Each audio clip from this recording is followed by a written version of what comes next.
4. Practice. Practice. We learn by practice. Whether it means to learn to dance by practicing dancing or to learn to live by practicing living, the principles are the same. One becomes in some areas an athlete of God. Martha Graham said. Cried out the lithe blonde on the other side of the net. Thank God, thought Mark. It's 98 degrees out here. I thought I'd have a stroke before this game was over. Look at her. She hasn't even broken a sweat. I feel old.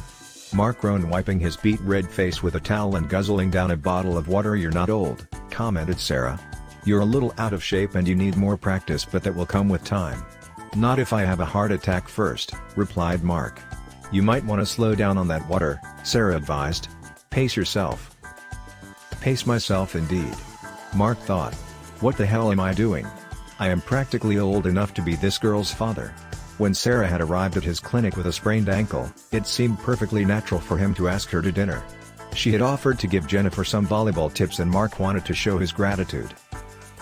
Marcia had rolled her eyes when he protested that it wasn't a date. Yeah, right. And peanut butter pie isn't dessert, she commented. That girl has stars in her eyes, my poor innocent doctor, Marcia warned. This will not end well. As usual, Marcia had been correct. The girls had immediately bonded with the pretty, perky, athletic Sarah. Why wouldn't they? Mark thought.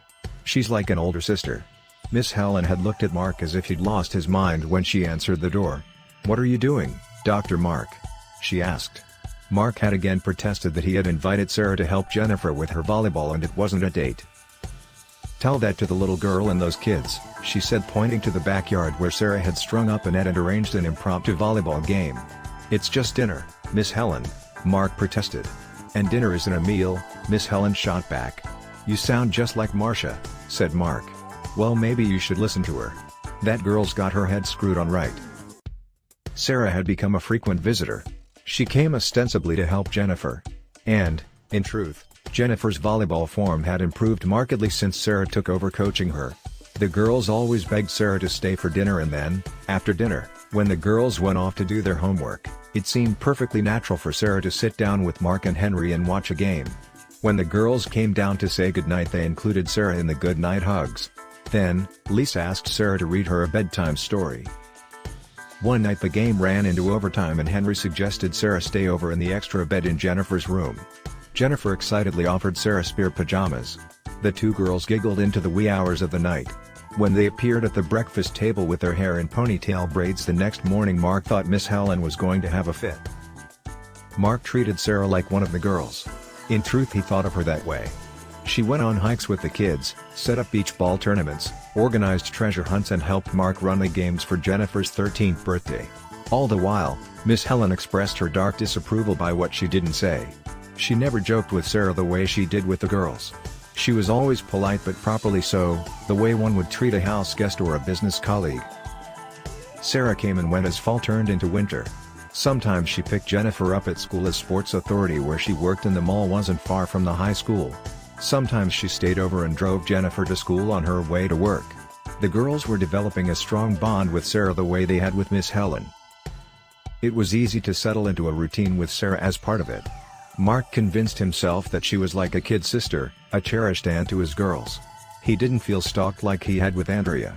Sarah spent no more time than she did with his daughters and father-in-law. Gradually, Sarah began to suggest things she and Mark could do together: golf, tennis, handball, squash, hiking, biking. At first Mark didn't notice, or refused to acknowledge, the fact that they had become an item, as Marcia snidely put it. However, on Valentine's Day, Mark was forced to face the fact that Marcia and Miss Helen had been right. Sarah asked Mark to come to her condo for dinner. She had cooked an elaborate dinner for two. The table was aglow with candles, crystal, and silver. Wine flowed, and before Mark knew what was happening, Sarah, wearing a skimpy black dress, was kissing him. To his horror, Mark's body responded to her touch. Flustered and embarrassed, Mark beat a hasty and unsophisticated retreat. All the way home, he berated himself for not seeing the signs. Sarah's shocked and distraught face swam in his memory. Mark felt dirty. It was as if he had made overtures to a minor. Sarah is young enough to be my daughter, Mark thought. What was happening to him? As a doctor, Mark knew about biological reactions and natural urges. Yet, He felt so disloyal to Melissa and to his girls. I almost had sex with one of Jennifer's friends. He shuddered. He was mortified. How would he ever be able to face Sarah or his daughters again? Mark tossed and turned all night wondering how to explain Sarah's absence to his girls. How did I get myself into this? Mark thought. I let myself slide into a routine and I led that girl to believe I was interested. Henry was sitting at the breakfast table when Mark came downstairs the next morning. The girls were still at their sleepovers. "You look like hell, buddy," commented Henry, looking up at Mark over the newspaper. "Rough night?" "Bad dreams, Henry," Mark admitted. "I need some advice." "I'm all ears," Henry replied. "What's the problem?" "I've been such a fool," Mark groaned. "You mean letting that girl get into your life?" Henry asked quietly. "How did you know?" asked Mark, surprised. "I live here, son," said Henry. "Do you think I don't have eyes? Do you think I can't see?" "I wish someone had warned me, Henry," said Mark. "Boy, several people warned you. But, you're too trusting." "Now what?" Mark asked. "What did you do after Miss Patsy died?" "Buried myself in my work. Buried my head in the sand. Buried my life in raising Melissa," remarked Henry. "It wasn't the right path either, but it was safer and easier. Melissa would have loved for me to find someone. She dragged women home for years. But, there was never chemistry." "I feel so stupid and dirty," Mark moaned. "Why?" Henry scoffed. "So you responded to a pretty girl's kiss? It's a natural human reaction. Stop beating yourself up." "How do I explain this to Sarah?" Mark asked. "Oh, I think when you cut and run she got her explanation," Henry chuckled. "What about the girls?" Mark asked. "The explanation may not be needed," Henry noted. "Here come all four of them now." The door opened and his three daughters tumbled in. Sarah followed them, a big smile on her face. "I brought my two favorite guys some Valentine dessert," she said cheerfully. "We didn't get around to eating it last night." "Daddy, did you have an emergency?" Lisa asked. "Something like that, honey," Mark replied, avoiding Sarah's amused glance. This isn't over, Mark thought. Heaven help me. Another fine mess. "Melissa, why did you leave me?"